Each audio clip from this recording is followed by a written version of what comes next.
Here are some reminders to help you get the most out of your DIVES CD lessons. First, work the problems with me.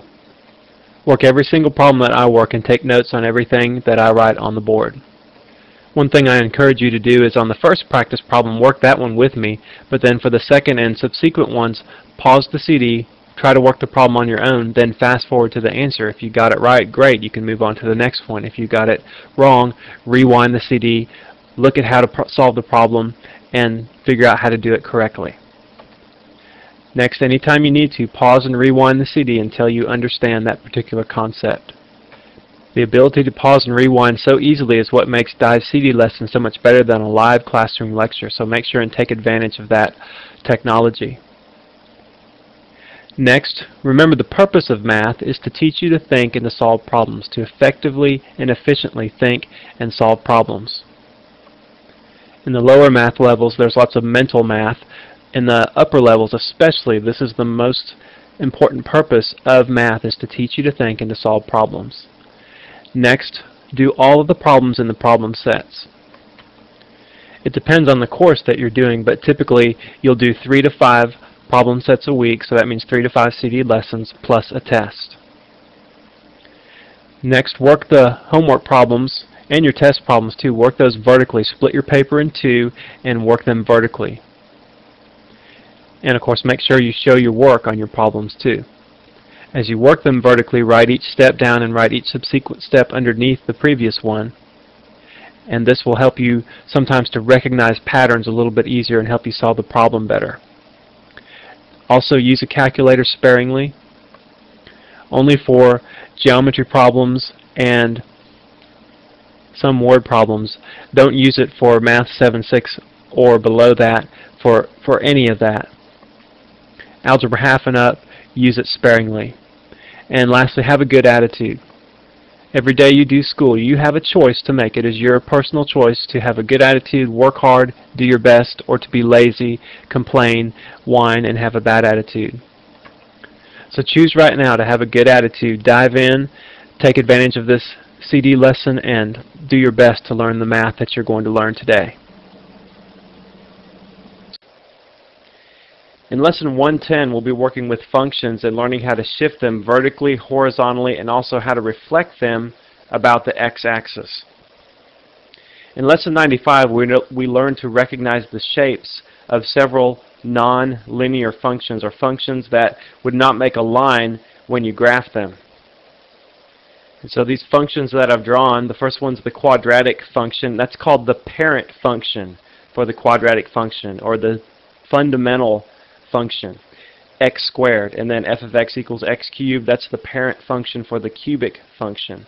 And then the square root function is next, and the absolute value function is last.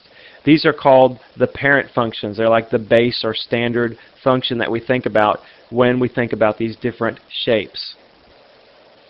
Now for vertical shifts, think of this relationship. Capital F of x, which is just a function, is equal to f of x, whatever f of x is, plus some constant value k. When you have that relationship, basically you're adding a constant value k to the parent function. That shifts it vertically k units. So when you add a constant k to a function f of x, you shift it vertically k units. For example, if I added a 2, and I'll just do it in a different color here, to each of these functions, that would shift each of them vertically 2 units. And so it would be the identical function, just shifted vertically 2 units. And that would be the same, they'd have the same pattern and everything. They would just move up 2 units on the axis, the y-axis. So when you see the base function plus a constant k, that means it's shifting it vertically k units.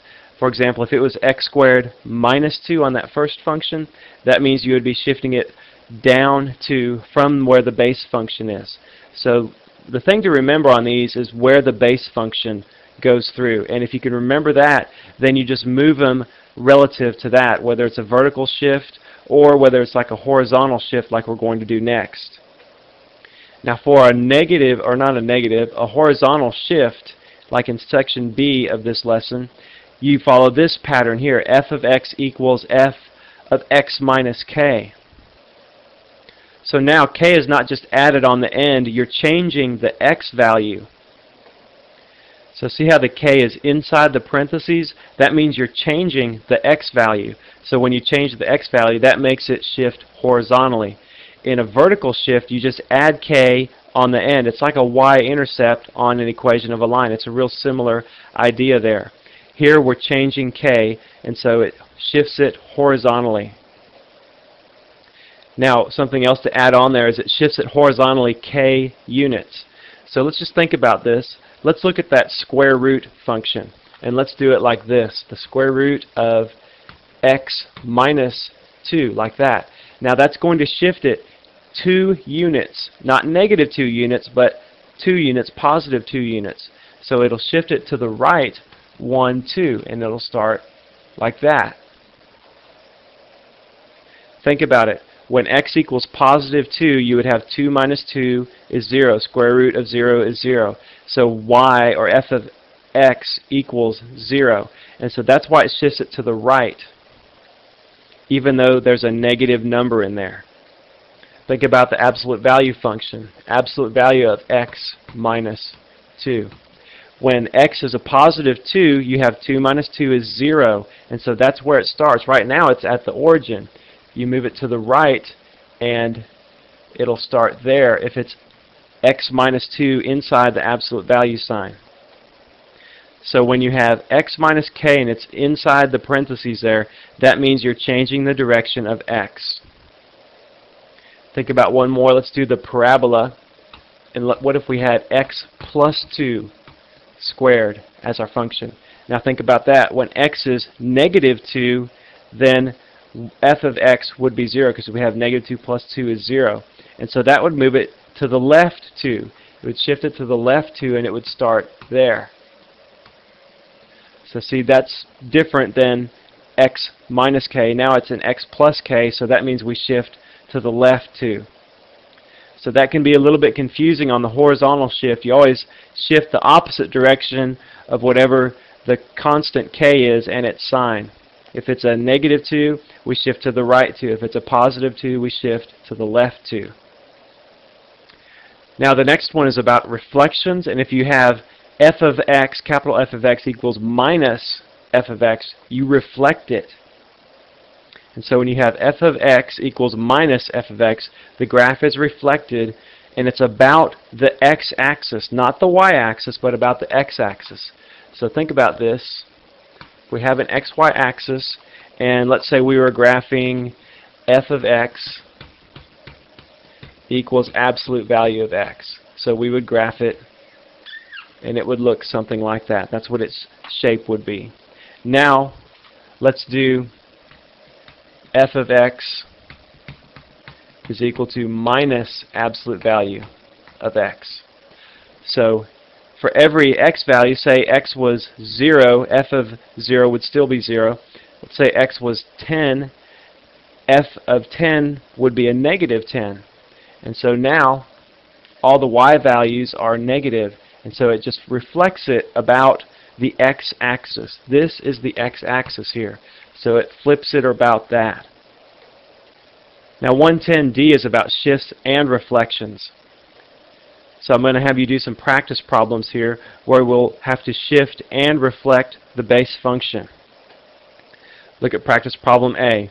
I want you to graph that square root minus square root of x plus 2. So let's just make an xy axis. And we see that plus out there by itself. So that tells us that we'll be shifting this vertically 2 units. And then the minus square root of x, that tells us that it's going to be a reflection. So we'll put a point right here at 2 and just draw the graph reflected like that. Look at B. F of x equals x plus 3 cubed plus 2. So let's graph that. Make an xy axis.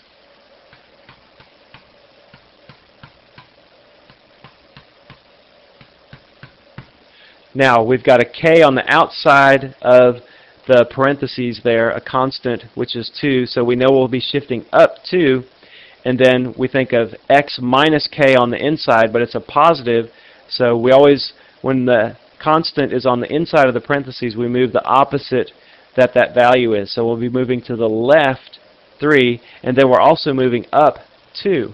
So it's really going to start right here, and it's a cubic function, so we'll put it right through like that. Let's do one more. G of x is equal to minus the absolute value of x minus 4. So that minus 4 is on the inside of the absolute value sign there. That tells us we'll be moving to the right 4 from the base function. And so we go ahead, and I just need to make some tick marks on the positive x-axis, and we have a reflection because it's a negative absolute value. So we'll just go from that positive 4 down like that, and that would represent that absolute value function.